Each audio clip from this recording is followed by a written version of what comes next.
warriors, welcome back to my channel. My name is PrachiSharma and this session is a very interesting one.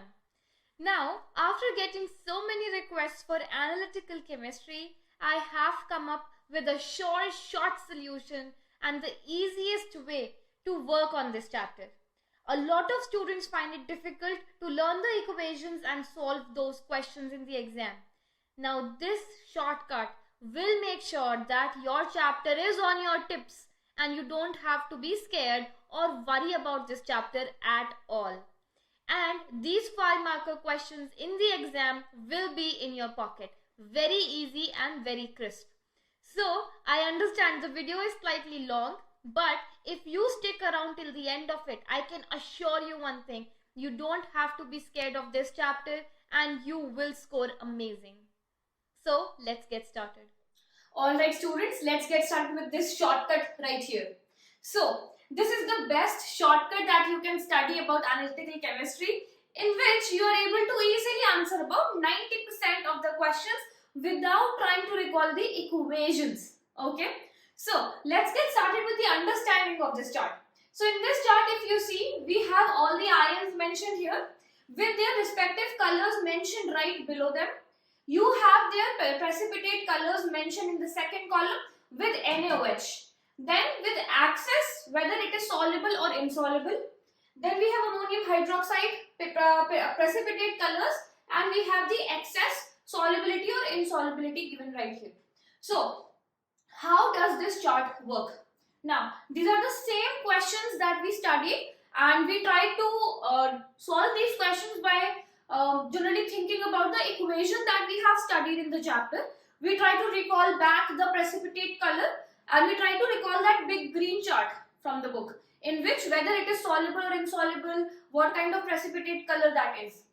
On the other hand, this is a very shortcut method. You just need to work on this if you are not comfortable learning the equations. And if you are able to understand this, and if you are able to understand the basic logic of the equations, you can derive the equations on your own. So, let's get started with the understanding from the question directly. So, this question says, distinguish between the following pairs of compounds using the test given in brackets. The first part is iron 2 sulfate and iron 3 sulfate using ammonium hydroxide. So, ammonium hydroxide. So, we are over here. You are supposed to distinguish between iron 2 and iron 3. So that is these two columns. Okay? And you are supposed to distinguish between NH4OH. So where are we? We are on this part of the chart. So you can easily mention that for iron 2 sulfate, you are getting a dirty green PPT with ammonium hydroxide. Whereas for iron 3 sulfate, you are getting reddish brown PPT. One thing you have to understand about this question is they are not asking you any equations. They are just asking you to distinguish between them. So you can simply mention that on reaction with NH4OH, iron 2 sulfate is giving you a dirty green PPT, and with iron 3 sulfate you are getting reddish brown PPT. And that's it. That is it, what board is expecting you to answer in the question. Now, moving on to the second one. A lead salt and zinc salt using excess ammonium hydroxide. So excess ammonium hydroxide is this column. We are talking about lead salt and zinc salt. So in this column, we are talking about lead salt and zinc salt. So this is the difference that they are looking for. What would you mention? You would mention that lead salt, which is right here, is insoluble in excess ammonium hydroxide, whereas zinc salt is soluble in excess ammonium hydroxide. And that will be all that you're supposed to write in this question. This is a 2018 board question. Now, moving on to the second question. Sodium hydroxide solution is added to a solution A. A white PPT is formed which is insoluble in excess sodium hydroxide solution. What is the metal present in solution A? So, the first thing, sodium hydroxide. So, we are in this section, these two sections. Is added to solution A white PPT is formed. So, where do we have white PPT? You have white PPT right here, this and this. You have three options. a white PPT is formed which is insoluble in aqueous sodium hydroxide solution. Insoluble. So 1, 2, 3. Out of 3 white PPTs, you have 1 insoluble in aqueous. So this is where you land up in the chart. Is in aqueous sodium hydroxide solution, what is the metal ion present in solution A? Your answer is calcium ion. Okay, I hope that makes sense. Moving on to the next question. When ammonium hydroxide is added, so these two columns is where we are right now, is added to solution B, pale blue PPT. So where do we have pale blue PPT? We have pale blue PPT right here. Is formed, this pale blue dissolves in aqueous ammonium hydroxide. It is soluble in aqueous ammonium hydroxide. Given an inky blue solution, what is the cation present in solution B? What is the probable color of solution B? So what is the cation present? Cation is copper, and what is the color of the solution? It is blue. So your answer would be blue for the color of the solution. So I hope this makes sense that by using just this chart, you are able to easily answer majority of the questions in which you don't have to write the equations. Even though that students want to learn how to write the equations, because of course you don't want to lose marks. So I will go ahead, and after this we'll continue studying the different type of equations and how you can derive them from each other. By just learning a couple of equations, you'll get a gist and idea about how the equations are working out. So let's get started with that. So students, I hope you understand the difference between the chart that I just taught you, that was a shortcut chart, and the chart that you learned from the book. So this chart works very well if you are, let's say you have the exam tomorrow and you have not studied this chapter at all. Just do this chart and you have a very high chance of getting the questions correct, because a lot of questions will come from these two charts. So you are playing safe. You are doing not a lot. So you will be able to recall this chart in the examination and it will not be stressful for you. Now, if you still have time for your exams and you are working on analytical chemistry today, so this much you have done. You have understood the color of PPTs, the excess solution and everything. Now, let's start with the alright students. This first part is about equations of ions with sodium hydroxide. Okay, so you have to understand these well, and if you understand the basic concept of what is happening, you will be able to write the equation in the exam. So don't worry about that. But how to form the compounds, you should be able to do that much. If you are not, I'll be soon be uploading a video on how to form a compound, and I think that should definitely help you out. So let's get started with this particular chapter. So in this case, if you look at the first one, I have calcium. Okay, I have a calcium salt. I have mentioned in the brackets the color. So this is colorless, and then you get a white PPT. But in this portion of the video, we are focusing on understanding the equation and not the color. So you can ignore the color part right now and focus on what's happening in the equation. So if you look at the first one, you have calcium nitrate. Okay, and it is reacting with NaOH, right? So one pattern that you can understand about NaOH is that it always gives you a hydroxide. So for example, with calcium, you are getting calcium hydroxide. For iron 2 sulfate, you are getting iron hydroxide. Then you are getting for iron 3, you are getting hydroxide again. Then for copper, hydroxide again. For zinc, hydroxide again. And for lead also, you are getting a hydroxide. So first thing you have to understand is that no matter which ion you are reacting, if you are reacting it with NaOH, you get one hydroxide. So that identifies your one of the products and you are good to go with that. Now, what is left out comes as the second product. So calcium nitrate, you got calcium, you got OH. So what are you left with? You are left with Na, you are left with Na and NO3. So it becomes sodium nitrate. Okay, so hydroxide came out with the ion and whatever is left out becomes your second product. Now if you think about the second equation, so FeOH, so this went out and this went out. What are we left with? We are left with Na and SO4. And since this is your iron 2 sulfate, you get Na2SO4. So how does this happen? You have Na, let me write it here.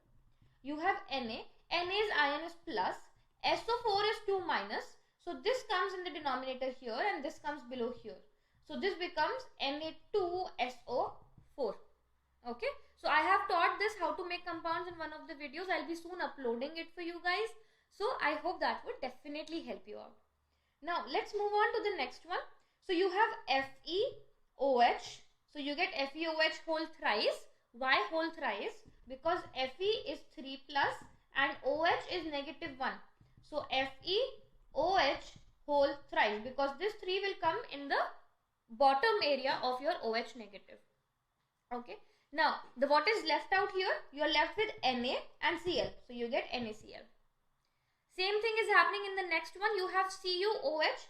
So Cu and OH combines and you are left with Na and SO4. You get NaSO4, Na2SO4. Now same thing, ZnSO4, NaOH. So ZnOH whole twice plus you are left with Na2SO4. So this makes sense, students. Try to remember the equations for this chapter, making a logic behind it. Don't try to learn them or memorize them directly. Try to make a logic behind it. Now, PbNO3 whole twice. So again, same thing. Pb combines with OH. You get PbOH whole twice. You are left with NaNO3, which is right here. Okay. This makes sense. Now, out of all the ions for your NaOH, only 2 of the ones are soluble in excess of NaOH. Others all are insoluble. So all of these are insoluble. The ones that are soluble are Zn, that is your zinc and lead. So what happens in this case? Let's see. So you have ZnOH whole twice, that is reacting with NaOH. Okay. So what happens here is your Na, so your water comes out. So H2 and O. So two H's will combine and O will come out. What are you left with? You're left with Na. I'll just mark this. You're left with Na, Zn, and one of the O's is left out. Okay, so O is also left out along with that. So these will combine and these will give you Na2ZnO2. Okay, so water comes out. Other than water, whatever is left combines together.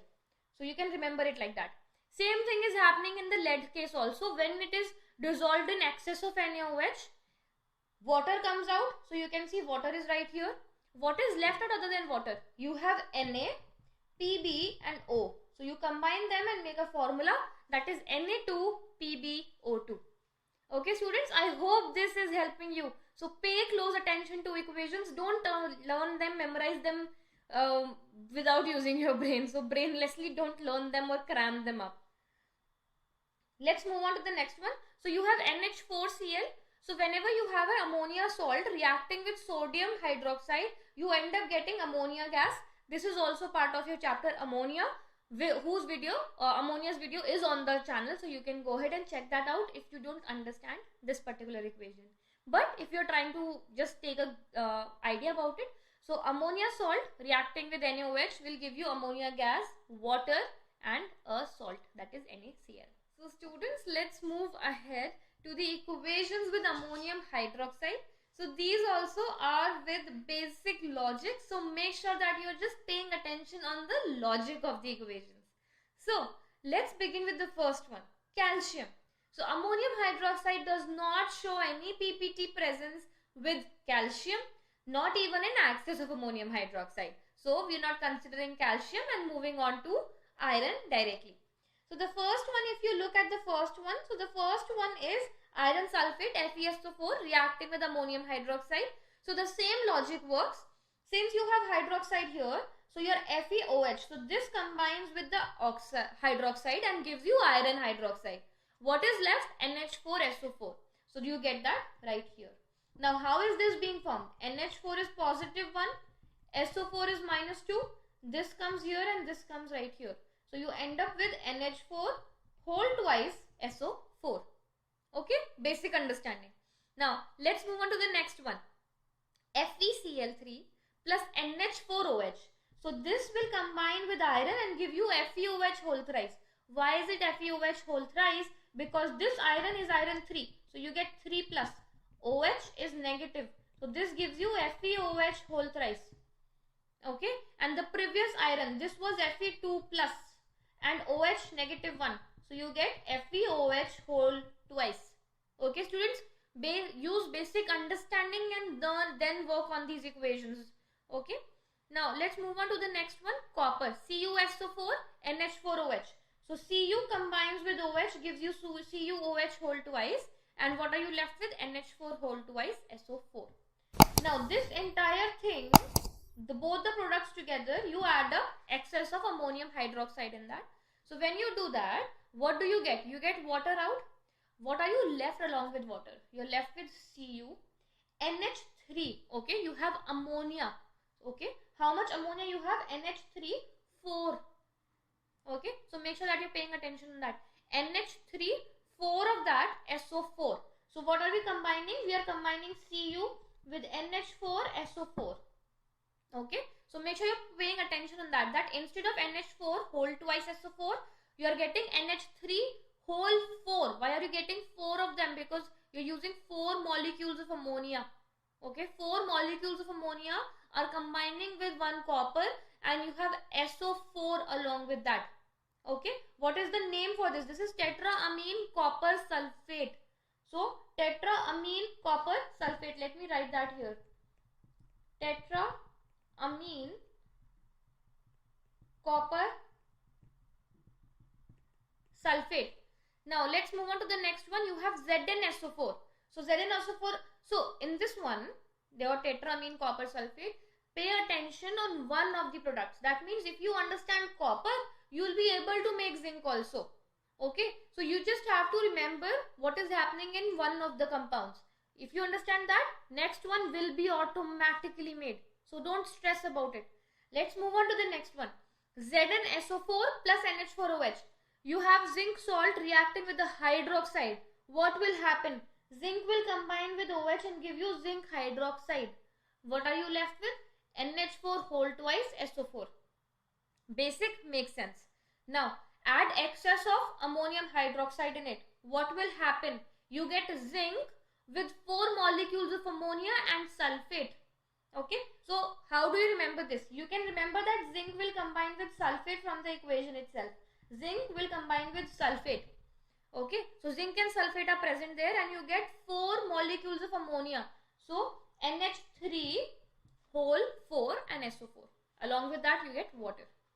Okay, now let's move on to the next one. You have lead nitrate reacting with ammonium hydroxide. So lead combines with OH, give you lead hydroxide, and whatever is left out gives you ammonium nitrate.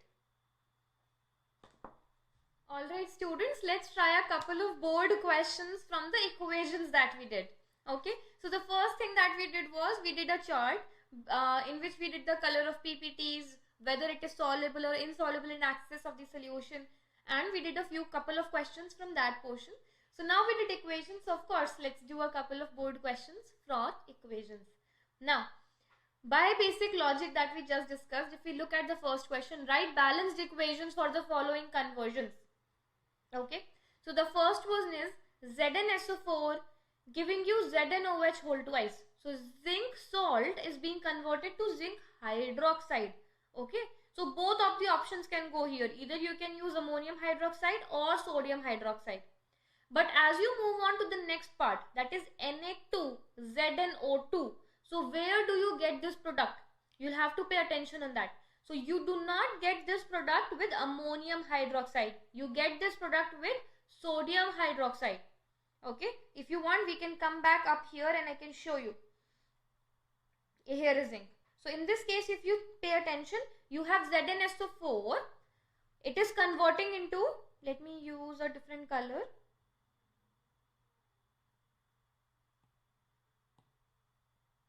Okay, so if you see, your ZnSO4 is being converted into ZnOH whole twice. So you are getting hydroxide by the addition of sodium hydroxide.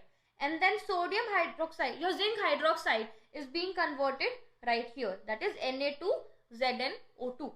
So this is a question for NaOH. Now if you come back on the question again, you will be easily able to answer that. because in this one, in the first part you can say it is NaOH, in the second part you can say excess NaOH. And since you have identified A and B, you get some marks for that. And since they are asking you to write balanced chemical equation, so you should be able to do that now. Okay, let's move on to the next one. CuSO4 giving you CuOH whole twice. So copper salt is being converted to copper hydroxide. So either you can go with sodium hydroxide or you can go with ammonium hydroxide. But when you look at the next product, this product comes with only ammonium hydroxide. You have ammonia here. Okay, so that means the first one is also ammonium hydroxide. So NH4OH, and this is excess of NH4OH, and then you can make the equations. Okay, this is how your logic should work for these questions. Now moving on to the next question. What happens when ammonia solution is added first dropwise and then in access in the following solutions? So same thing would happen. So you have CuSO4, you are adding NH4OH in that. First dropwise, so basic equation. Copper combines with OH. It gives you CuOH whole twice. Plus you're left with NH4 whole twice SO4. Correct? Now you're adding access to it. So when you add access to it, you can write access NH4OH. So when you combine this, your copper is combined with 4 molecules of ammonia. Along with that, you have SO4 and you get water with it. Make sense, students? And the same thing you can do for ZnSO4 and FeCl3. If it is soluble, yes, you will write the whole equation. If not, you will mention that the equation is not happening after that. For example, if you look at this, for copper you have the equation happening. For zinc you have the whole equation happening. And for the last one you had iron. For iron you do not have any equation going further because both of them are insoluble in excess of ammonium hydroxide. So that is happening here. Now moving on to the next part. Okay, then I have the chart here. So if the chart was not clearly visible on the board, I have the chart here for you in the notes also. So if you would like, you can download the notes from the description box and you can have this chart for yourself, print it out beautifully and put it right there. This makes your analytical chemistry on your tips. You cannot go wrong with this chapter. So my dear students, this is it for today's session. I am assured that this session was very interesting for you. You have to believe me that I always divide my students into 2 categories. I do not ask all the students to just cram up the entire syllabus and just vomit out in the answer script whatever you know. It doesn't work like that. Chemistry has to be followed with the basic approach after understanding what are your strengths and weaknesses. If we have time, we definitely work on improving the weaknesses. But if we do not have enough time for the examination, always work on your strength and make sure that what is your strength, you cannot go wrong in that part of the chapter. So if you would like to continue ahead in a similar way, and if you would like me to make more videos in a similar way where I tell you how much you need to work on and how much you need to remember in equations, then please make sure you drop me a message in the comment box or on the Telegram channel that you can join by clicking on the link in the description box. So thank you so much. Make sure that you share this video with your friends and family and change their perspective completely about analytical chemistry. Similarly, the second part of the chapter will be soon uploaded. So thank you so much. I hope you have a beautiful day ahead.